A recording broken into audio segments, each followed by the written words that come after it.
मित्रों, पूरा देश कोरोना महामारी से जूझ रहा है। आदरणीय प्रधानमंत्री जी के नेतृत्व में पूरी मजबूती के साथ इस सदी के यानी पिछले 100 वर्ष के सबसे बड़ी महामारी का मुकाबला करने के लिए प्रत्येक नागरिक के जीवन और जीविका को बचाने के लिए राज्य सरकारें काम कर रही हैं। उत्तर प्रदेश देश में आबादी का सबसे बड़ा राज्य होने के नाते उतनी ही बड़ी जिम्मेदारी हम सब के ऊपर भी है। प्रदेश सरकार अपने सभी सहयोगियों के साथ, सभी जनप्रतिनिधियों के सहयोग से शासन और प्रशासन, हेल्थ वर्कर, कोरोना वॉरियर्स, स्वयंसेवी संगठन और समाज के जागरूक नागरिकों की मदद से उस दिशा में जितना बेहतर हो सकता है उस प्रकार के कदम उठा रही है। और उसका परिणाम है कि पिछले 20 दिनों में हमारे यहां 2,04,000 एक्टिव केस कम हुए हैं। एक समय प्रदेश के अंदर जो पॉजिटिविटी था वह काफी बढ़ गई थी और दुनिया के विशेषज्ञ इस बारे में आशंका व्यक्त कर रहे थे कि दुनिया के अंदर सबसे बड़ा कोरोना का हॉटस्पॉट यूपी बनेगा। 25 अप्रैल से लेकर के 10 मई के बीच यूपी के बारे में आशंका थी कि 1 लाख कोरोना के पॉजिटिव केस प्रतिदिन यूपी में आएंगे। व्यवस्था अस्त व्यस्त हो जाएगी। उत्तर प्रदेश भारत सरकार के सहयोग से, आदरणीय प्रधानमंत्री जी के मार्गदर्शन से हम लोगों ने कोरोना प्रबंधन की इस कार्रवाई को मजबूती के साथ आगे बढ़ाया। हमारी निगरानी समिति की स्क्रीनिंग की कार्रवाई, आरआरटी टीम के द्वारा की जा रही टेस्टिंग, आरटी-पीसीआर टेस्ट की क्षमता को कई गुना वृद्धि करने की जो हमारी कार्रवाई है उसको विश्व स्वास्थ्य संगठन ने भी सराहा है। उत्तर प्रदेश वर्तमान में सर्वाधिक टेस्ट करने वाला राज्य है। 4,62,00,000 से अधिक टेस्ट वर्तमान में हम कर चुके हैं। गांव-गांव में हमारी निगरानी समितियां स्क्रीनिंग का काम कर रही हैं, मेडिसिन किट वितरित कर रही हैं और आरआरटी के माध्यम से उनकी टेस्टिंग की कार्रवाई तेजी के साथ आगे बढ़ रही है। और उसका परिणाम है कि उसके कुछ सार्थक परिणाम भी हमारे सामने देखने को मिले। जो मैंने आपके पास कहा था कि हमारे यहाँ जो प्रतिदिन पॉजिटिव केस के बारे में आशंका थी कि 1 लाख प्रतिदिन आएंगे, हम लोगों ने 24 अप्रैल को 38,000 तक उसको सीमित रखा और 38,000 के बाद 24 अप्रैल के बाद लगातार उसमें गिरावट आई। आज 7,700 पॉजिटिव केस प्रदेश में आए। मृत्यु दर दुनिया के अंदर न्यूनतम स्तर पर 1% के आसपास प्रदेश की मृत्यु दर है। इस दिशा में बेहतरीन प्रयास उस समय करने के प्रयास हुए थे जब पीक पर कोविड था, खासतौर पर ऑक्सीजन की क्राइसिस। फर्स्ट वेव की तुलना में सेकेंड वेव में कितनी तेज संक्रमण थी, अंदाजा लगाया जा सकता है कि 30 से 50 गुना संक्रमण के कारण उस समय अचानक मरीजों की संख्या बढ़ी,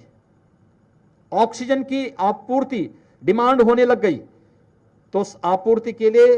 भारत सरकार के सहयोग से ऑक्सीजन एक्सप्रेस चलाए गए, एयरफोर्स के विमानों के माध्यम से ऑक्सीजन के टैंकर भेजे गए और आज प्रदेश ऑक्सीजन की डिमांड के अनुसार सप्लाई कर रहा है। सरप्लस ऑक्सीजन वर्तमान में हमारे पास मौजूद है, लेकिन फ्यूचर की आवश्यकता को ध्यान में रखते हुए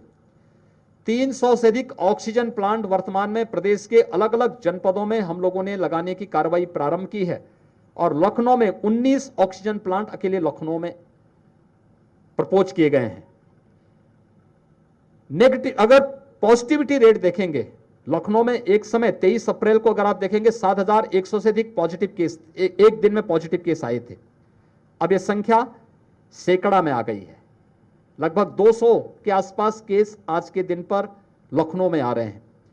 और ये लगातार, यानी जो पॉजिटिविटी रेट लखनऊ की लगभग 20 के आसपास थी, आज वो 1.9 के आसपास आ चुकी है। यानी जो WHO ने और नीति आयोग ने तय किया है कि पॉजिटिविटी रेट 5 से कम होनी चाहिए, उससे भी काफी कम जो देश के अंदर न्यूनतम स्तर होना चाहिए, वह इस दिशा में प्रयास हुए हैं। इस दौरान बेड्स की संख्या बढ़ाई गई। DRDO ने, HAL ने, हमारे जितने भी संस्थान हैं, इन सभी संस्थानों ने, मेडिकल एजुकेशन ने, हेल्थ ने व्यापक पैमाने पे बेड्स बढ़ाए और हम लोग थर्ड वेव के लिए भी अभी से अपनी तैयारी प्रारंभ कर चुके हैं। थर्ड वेव के लिए अभी से पीडियाट्रिक ICU के निर्माण की कार्रवाई युद्ध स्तर पर चल रही है। कोरोना वैक्सीन से हम लोग अधिक से अधिक लोगों को आच्छादित करके उन्हें एक सुरक्षा कवच दे सकें, इसके लिए प्रदेश ने अब तक 1,62,00,000 से अधिक लोगों को वैक्सीन दे दिया है। लेकिन वैक्सीन देने के साथ साथ हम लोग ये भी व्यवस्था कर रहे हैं कि ग्रामीण क्षेत्र में या शहर के उन क्षेत्रों में जो अभी भी हॉस्पिटल में जाने पर परहेज करते नहीं जा पाते हैं, हमारे district hospital, CSC, PSC, health centre में वैक्सीनेशन के कार्यक्रम चल रहे हैं, चलेंगे, लेकिन वहां पर उनका रजिस्ट्रेशन हो सके, क्योंकि हर एक व्यक्ति के पास स्मार्टफोन नहीं है। हर एक व्यक्ति ऑनलाइन रजिस्ट्रेशन अपने स्तर पर नहीं करा सकता है। कॉमन सर्विस सेंटर से रजिस्ट्रेशन की कार्रवाई को हमने आगे बढ़ा दिया है और हमारा प्रयास है कि हम लोग 30-31 मई तक कोरोना की सेकंड वेव को पूरी तरह नियंत्रित करने के आसपास पहुंचे और जून से हम वैक्सीनेशन की रफ्तार को दुगनी तिगुनी स्थिति में आगे बढ़ाने का कार्य करें, जिससे थर्ड वेव की आशंका जो व्यक्त की जा रही है, तब तक हेल्थ इंफ्रास्ट्रक्चर को और ऑक्सीजन की आपूर्ति को तेज करने के साथ ही हम लोग 10 वर्ष से कम उम्र के बच्चों के मां बाप को वैक्सीन उपलब्ध करवाते हैं और वैक्सीन उपलब्ध करवाने की इस कार्रवाई के साथ एक सुरक्षा कवच अगर हम उन्हें उपलब्ध करा देंगे तो अगर किसी भी बच्चे को अगर इन्फेक्शन की चपेट में आता है तो हम परिवार का वह कोई सदस्य बच्चे के साथ वहां रहकर के उसकी देखभाल कर सकता है, इस प्रकार की कोई समस्या ना आने पाए, इसी के लिए पूरी तैयारी की जा रही है। और इसी परिप्रेक्ष्य में मैं और हमारे मंत्रीगण जनपदों का भ्रमण कर रहे हैं।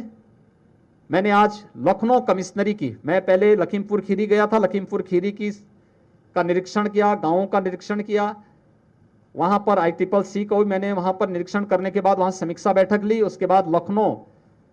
लखनऊ कमिश्नरी के सभी जनपदों की मैंने समीक्षा ली है और समीक्षा बैठक के माध्यम से जिन जनपदों में अच्छा काम हो रहा है वह कार्य भी हमारे सामने है, जिन जनपदों में भी थोड़ी भी किसी भी पक्ष में शिथिलता थी उनको निर्देश दिए हैं, क्योंकि हमारे सीनियर अधिकारी, नोडल अधिकारी जनपदों में मौजूद हैं और जनपदों में रह करके उनके द्वारा निरंतर इन चीजों को निगरानी की जा रही है और 24 तक वे लोग अपनी रिपोर्ट भी शासन को उपलब्ध करवाएंगे। उस पर हम लोग आगे फिर उसी प्रकार से आगे की रणनीति तैयार करेंगे। लेकिन ये युद्ध स्तर पर चलने वाले इस अभियान को हम मजबूती के साथ आगे बढ़ाने का प्रयास कर रहे हैं। मेरी आप सबसे भी अपील है कि यह एक टीम वर्क है। पूरा देश कोरोना के खिलाफ लड़ रहा है और कोरोना के खिलाफ इस लड़ाई में पब्लिक अवेयरनेस की एक बहुत बड़ी भूमिका है और जनता की जागरूकता के लिए खासतौर पर हम लोगों से कहें, आप याद करिए आदरणीय प्रधानमंत्री जी ने जब लॉकडाउन प्रारंभ हो रहा था तब भी प्रत्येक नागरिक को देश के अंदर एक अपील की थी कि हमें उन सभी नियमों का पालन करना चाहिए जो हमें इन्फेक्शन से बचा सके और खासतौर पर मास्क और 2 गज की दूरी, ये बात तो कही थी और ये भी कहा था कि हाई रिस्क कैटेगरी से जुड़े हुए लोग घर के बाहर न निकलें, घर के अंदर भी वे मास्क का इस्तेमाल करेंगे अच्छा रहेगा। हाई रिस्क कैटेगरी में 60 साल से ऊपर के लोग, 10 साल से छोटे उम्र के बच्चे, किसी गंभीर बीमारी से ग्रसित व्यक्ति, डायबिटीज का पेशेंट या कमजोर इम्यूनिटी से जुड़े हुए लोग, गर्भवती महिलाएं, ये हर प्रकार की सतर्कता बरतें। अगर हर व्यक्ति इन सभी सावधानियों को बरतता है तो हम लोग कोरोना की सेकेंड वेव के साथ साथ थर्ड वेव को भी पूरी तरह नियंत्रित करने में सफल होंगे। ब्लैक फंगस की एक समस्या सामने आई है, उसके उपचार और प्रत्येक जनपद, जिन जनपदों में इसके मामले ज्यादा आए हैं, वहां पर हम लोग आज से 5 दिन पहले ही हर एक जनपद को इसकी ट्रेनिंग करवा चुके हैं। एडवाइजरी शासन स्तर पर हम लोगों ने जारी करवा दी है कि ब्लैक फंगस के लिए क्या सावधानी बरतनी है, उपचार के लिए क्या व्यवस्था करनी है, और उनके लिए दवा की उपलब्धता शासन स्तर पर हर एक जनपद में उपलब्ध करवाने का प्रयास हो रहा है। उसके केंद्र बना दिए गए, वहां से उपलब्ध करवाने की तैयारी हर एक जनपद को की जा रही है। पोस्ट कोविड वार्ड के निर्माण की भी, क्योंकि इस फर्स्ट वेव में अगर कोई व्यक्ति नेगेटिव आता था तो उसके बाद उसको बहुत ज्यादा कोई कॉम्प्लिकेशंस की शिकायत नहीं होती थी, लेकिन सेकेंड वेव में ये चीजें देखने को मिली हैं। इसलिए हर एक जनपद में पोस्ट कोविड वार्ड बना करके उनके ऑब्जर्वेशन और उनको वहां पर हर प्रकार की सुविधा शासन स्तर पर प्राप्त हो सके, इसकी व्यवस्था भी शासन ने अपने स्तर पर हर एक जनपद को इसके बारे में निर्देश जारी किए हैं और इस पर कार्रवाई हो रही है। इसीलिए